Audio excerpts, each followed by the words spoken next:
Galapagos Wonder. Galapagos Wonder. Focus question. How do the land, plants, and animals of the Galapagos Islands contribute to their wonder? Introduction. Imagine a place where thousands of black lizards stretch out on lava rocks to soak off the morning sun. Imagine a place where giant tortoises feed on cactus plants that grow as big as trees. Imagine an island on the equator where penguins swim and fur seals rest on coral beaches. Welcome to the Galapagos Islands. These islands have fascinated people since the first visitors arrived in 1535. The volcanic landscapes and exotic wildlife spark our imagination. Formed from fire, these islands remind us of the raw power of our planet, and they remind us of rapidly disappearing, unspoiled places where nature remains mostly untouched by development and technology. Location. The Galapagos Islands are located in the Pacific Ocean about 966 kilometers, 600 miles off the northwestern coast of South America. They lie along the equator and are part of the country of Ecuador. There are 5 major islands and many smaller ones of various sizes. The climate of the islands is surprisingly cool for their location on the equator. This is due to the Humboldt Current, cold waters that flow north from Antarctica.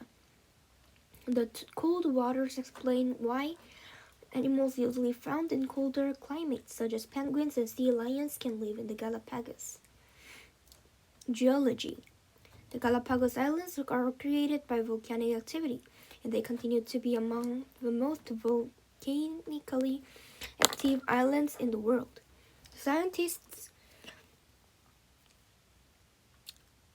believed that the islands are located over a hot spot beneath the Earth's crust.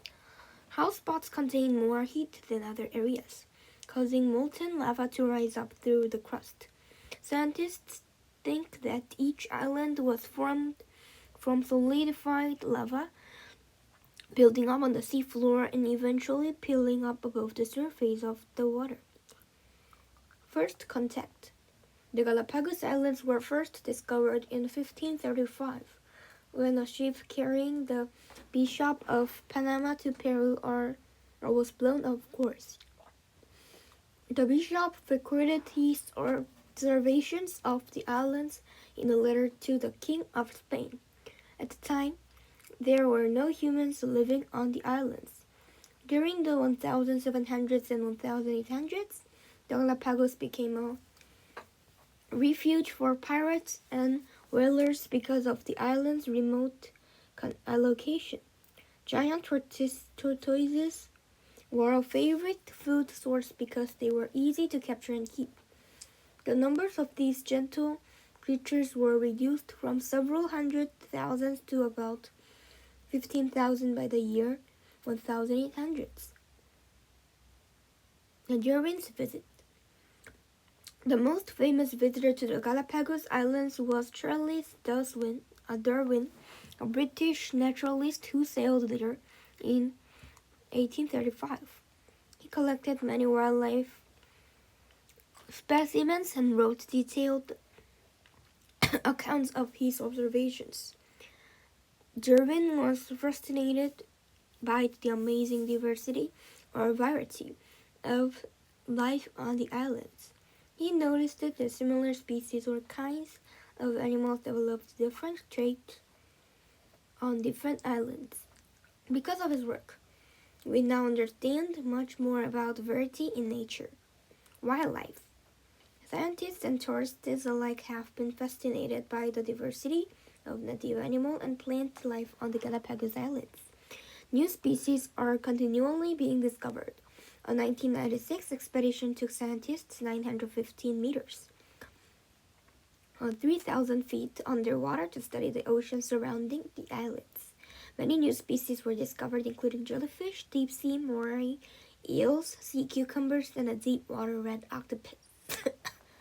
The scientists discovered a new species of marine life on almost every day of their expedition.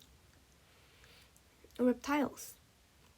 Some of the Galapagos' most famous residents are its reptiles.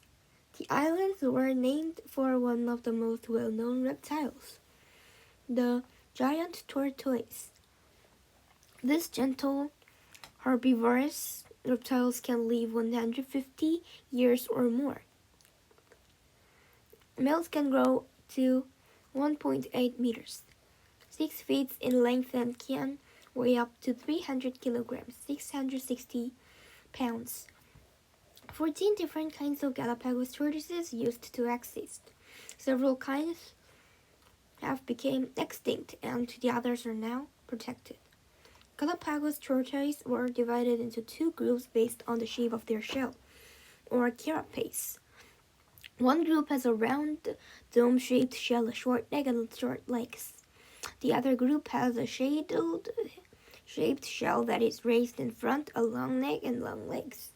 Marine iguanas, the world's only seagoing lizards, and another well-known Galapagos reptile. They have been compared to small dragons because of their leathery skin, curved claws, and back spines.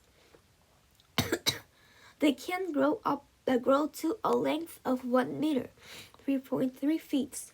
These tropical lizards are able to stay underwater for up to an hour while feeding on red and green algae, their main food source. Do you know? Marine iguanas have special glands connected to their nostrils that help them get rid of the extra salt they get from drinking seawater. It may seem as though these animals are often sneezing, but they're just getting rid of salt.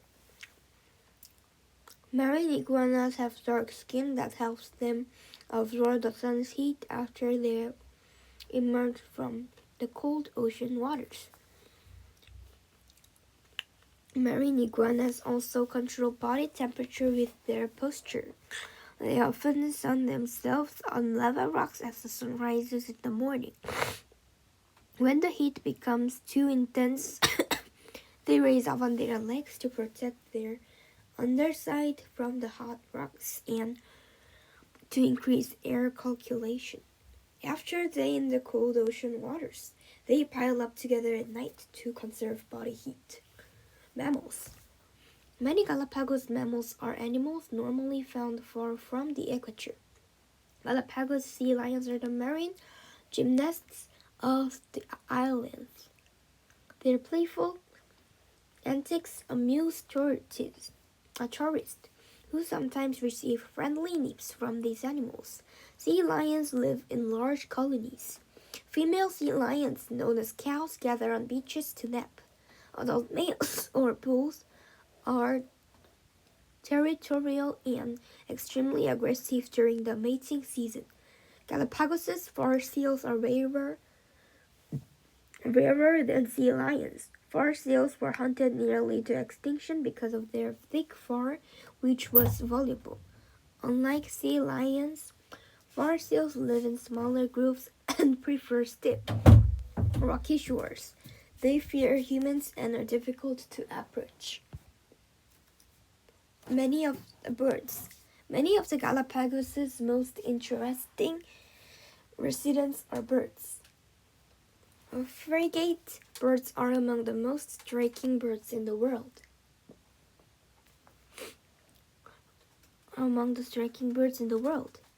They can measure up to 1 meter, 3.3 feet tall, and have a wingspan up to 1 meters, 7 feet. During the mating season, hundreds of males gather to attract the attention of females. Each male inflates his bright red throat sac like a balloon while shaking outstretched wings and making repeated piercing cries. Do you know? A male frigate bird can inflate its throat sac to the size of a soccer ball. Galapagos penguins are among the most surprising animals on the islands. We usually think of penguins as living close to Antarctica. Galapagos penguins are the most northern penguin. They weigh only 2 to 2.5 kilograms, 4.5 to 5.5 pounds, and stand 40 to 45 centimeters, 16 to 18 inches. One of their big challenges is to stay cool in the tropical heat. They do this by holding out their wings so that air moves around to the size of their bodies. They also stay cool by keeping their feet shaded or by taking a refreshing dip in the ocean. Galapagos penguins swim underwater at high speeds, using their wings as propellers and their feet as rudders. They feed on small fish that catch by hunting in groups. They live in colonies and mate for life. Plant life.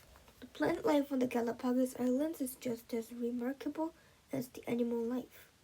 There are about 560 kinds of native plants, and almost one-third of them are found nowhere else on Earth. The Scalicia tree is a unique Galapagos plant. It is a member of the daisy family and can grow up to a height of 24 meters, 78 feet. It grows in humid areas or higher elevations and is often covered with tropical flowers called orchids. The prickly pear cactus grows low to the ground on many of the islands, but on the island of Santa Fe it grows into trees. The pads, flowers, and fruit of these cactus are a favorite food of land iguanas. They often roll the cactus fats on the ground to remove the spines before eating them. These creatures often sit under a tree waiting for a pet to drop to the land. Treats to survival. Almost all of the island chain is the world have experienced the loss of many of their native plants and animals. The Galapagos Islands have lost few native life forms so far, though serious threats exist. The most serious problem is the presence of non-native species brought by humans. Cats, dogs, pigs, goats, horses, donkeys, cattle, and the rats have all been brought to the island. Many of them have become feral or wild and have multiplied rapidly. Tortoise eggs and hatchlings are eaten by many feral animals as the other native animals. Feral animals also eat plants that native animals would otherwise eat. The islands have many programs to destroy the non-native animals so that a native ecology can be restored. And scientists are raising tortoises in captivity to try to boost their numbers and increase their survival rates. Another serious problem is the increasing number of people on the islands, both residents and visitors. In 1940, only 600 people lived on the islands. But in 1949, many people moved to the islands after a major earthquake in Ecuador. Tourism in the Galapagos Islands skyrocketed in the 1980s, bringing more residents and many more visitors. By 1997, the population on the islands had grown to about 15,000. With more people come many risks. New harmful species are more likely to be brought to the islands. Natural resources are being overused for building materials and firewood. More animals are being hunted for food and export. Both on land and in the ocean, pollution from tourist and supply boats is increasing. In 2001, an oil tanker ran aground off on one of the islands, causing a huge oil spill. Experts from around the world worked with the government of Ecuador, local scientists, and others in a massive cleanup effort to help preserve the Galapagos Islands. The government of Ecuador declared 95% of the land a national park in 1959.